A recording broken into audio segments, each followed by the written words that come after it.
Ashwin sweets and snacks ப்ராடக்ட்ஸை நீங்களும் உங்க ஏரியாவில் உள்ள சூப்பர் மார்க்கெட்டுக்கு டிஸ்ட்ரிபியூட் செய்ய கால் பண்ணுங்க 9443966765. கையகப்படுத்தப்பட்ட நிலத்தை வேறு நோக்கத்திற்காக பயன்படுத்த முடியாது என பாமக எம்எல்ஏ குறிப்பிட சட்டத்தை சுட்டிக்காட்டி பதிலளித்துள்ளார் அமைச்சர் கீர்த்தனா. அதனை தற்போது பார்க்கலாம்.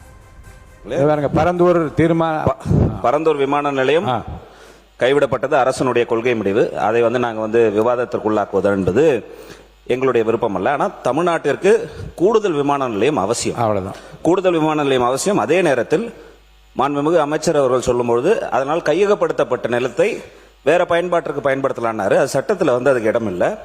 எந்ததுக்காக கையகப்படுத்தியிருக்கிறோமோ அதற்காக தான் அந்த நிலத்தை பயன்படுத்த வேண்டும். இல்லை என்று சொன்னால் அதை விவசாயிகளுக்கு திரும்பி கொடுக்கணும். அது அரசு அது குறித்து என்ன கொள்கை முடிவு எடுத்திருக்கிறது என்பதை தெரிவிக்க வேண்டும். இன்னொரு விமான நிலையம் இல்லாமல் 1.3 ட்ரில்லியன் எக்கானமியை நம்ம எட்டுவது சாத்தியமில்லை என்பதை பாட்டாளி மக்கள் கட்சியின் கருத்தாக தெரிவித்து அமர்கிறோம். ஒரு இடத்த எடுத்தோன்னா அந்த பயன்பாட்டுக்கு தான் யூஸ் பண்ணணும்னு மாண்புமிகு உறுப்பினர் அவர் சொல்லியிருந்தாங்க.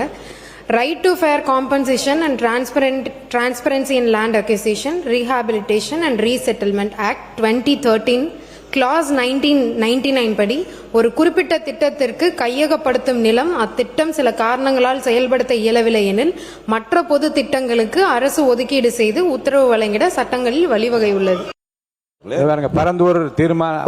பரந்தூர் விமான நிலையம் அஸ்வின் ஸ்வீட்ஸ் அண்ட் ஸ்நாக்ஸ் ப்ராடக்ட்ஸை நீங்களும் உங்க ஏரியாவில் உள்ள சூப்பர் மார்க்கெட்டுக்கு டிஸ்ட்ரிபியூட் செய்ய கால் பண்ணுங்க 9443966765.